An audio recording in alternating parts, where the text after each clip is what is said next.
Do you ever find yourself sitting in the middle of a messy room staring at a single relatively simple task, like folding a shirt or replying to an email, and feeling an invisible physical wall blocking you from starting? Or perhaps you're at a dinner party. Someone is telling a story, and suddenly a thought pops into your head. It burns. It feels so urgent, so bright, that you blurt it out, interrupting them mid-sentence. You see the flash of annoyance in their eyes. The shame immediately washes over you, and you mentally berate yourself. Why do I always do that? You've probably spent years writing these moments off. You've labeled yourself as lazy, disorganized, a bad listener, or just someone with a really quirky personality. You hide the chaotic state of your browser tabs. You laugh off the fact that you need to pace around the room just to make a phone call. But what if these aren't personality flaws? What if these strangely specific, privately exhausting behaviors are actually footprints? Footprints left by a brain wired in a way nobody ever explained to you. When you look closely at these seemingly random quirks, a brilliant, if chaotic, design emerges.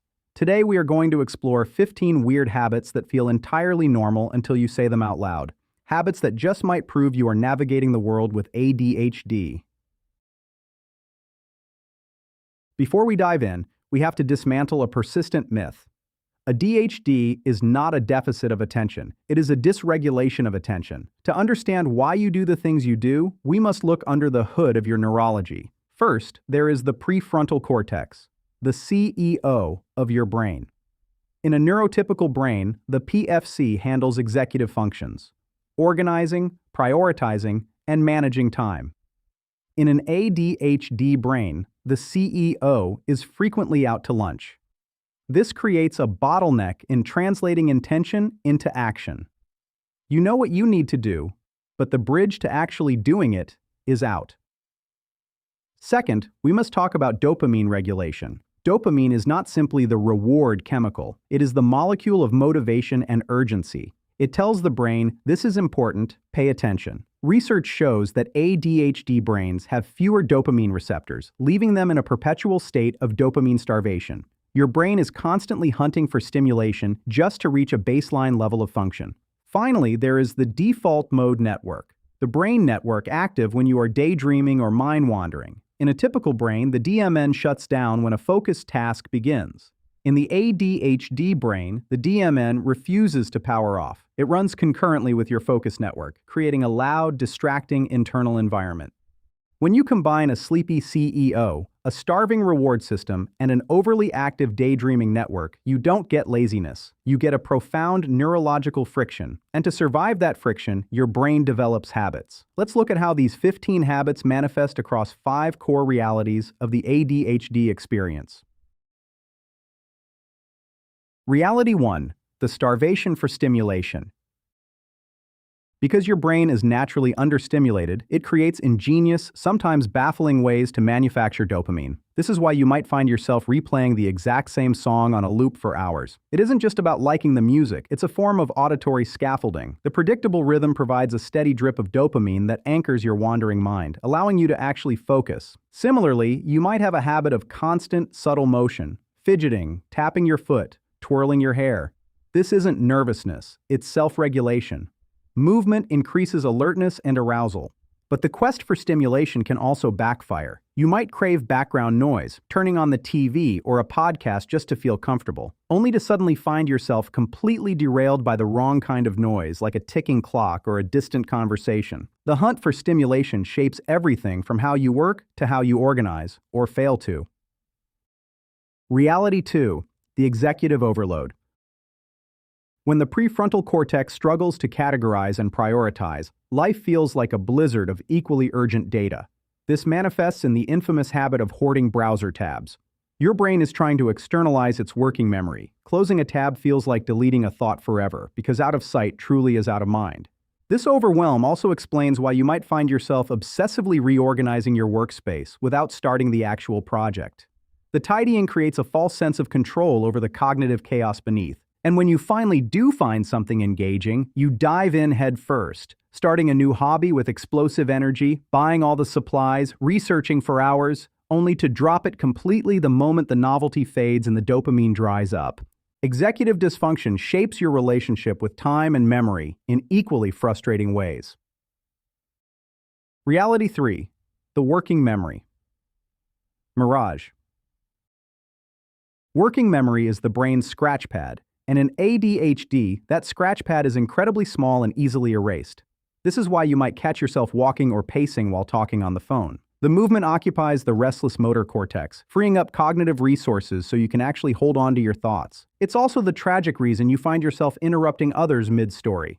You aren't trying to be rude. Your brain has generated a thought, and you feel a visceral, panicked urgency to speak it before it evaporates entirely from your working memory. And it's the exact same glitch that causes you to reread the same paragraph multiple times without retaining a single word.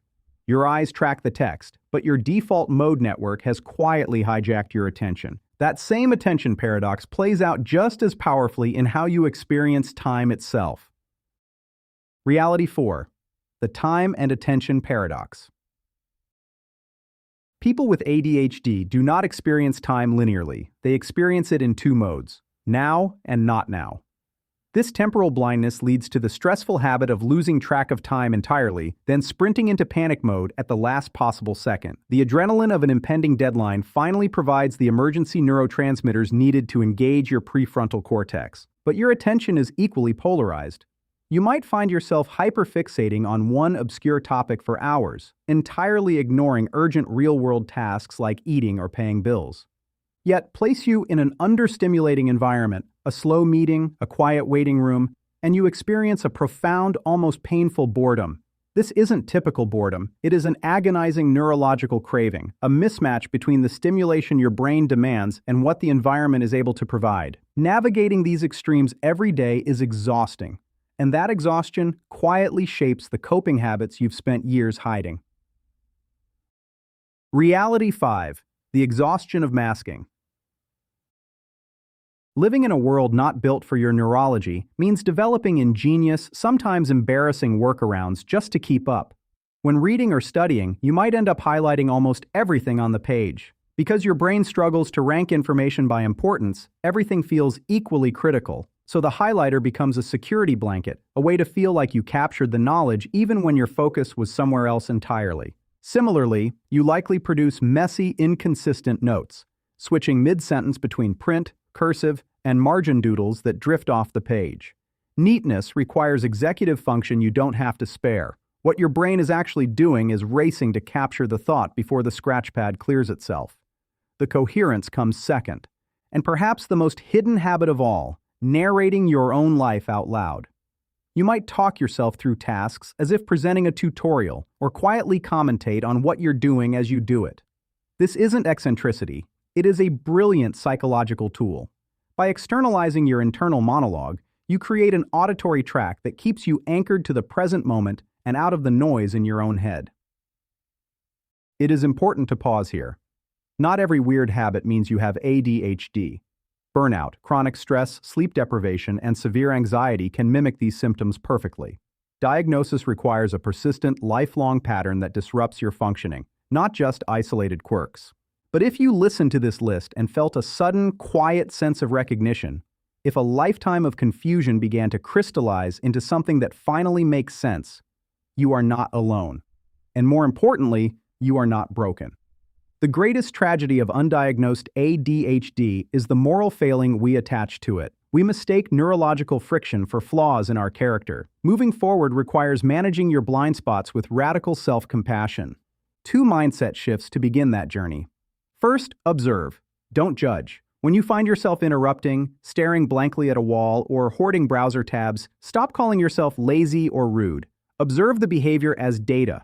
Say, "My working memory is struggling right now," or "I am understimulated." Second, accommodate. Don't force. Stop trying to operate like a neurotypical brain. If you need a looping song to focus, play it. If you need to pace the room to think, walk. Build cognitive ramps for yourself instead of staring at the stairs. Receiving an ADHD diagnosis, or simply understanding your neurodivergence, is not a label of limitation. It is a map. For years, you have been wandering through a dark forest, bumping into trees, wondering why everyone else seems to walk in a straight line. Understanding your brain gives you a flashlight. It gives you the topography. You still have to walk the path, but finally, you can see exactly where you are going.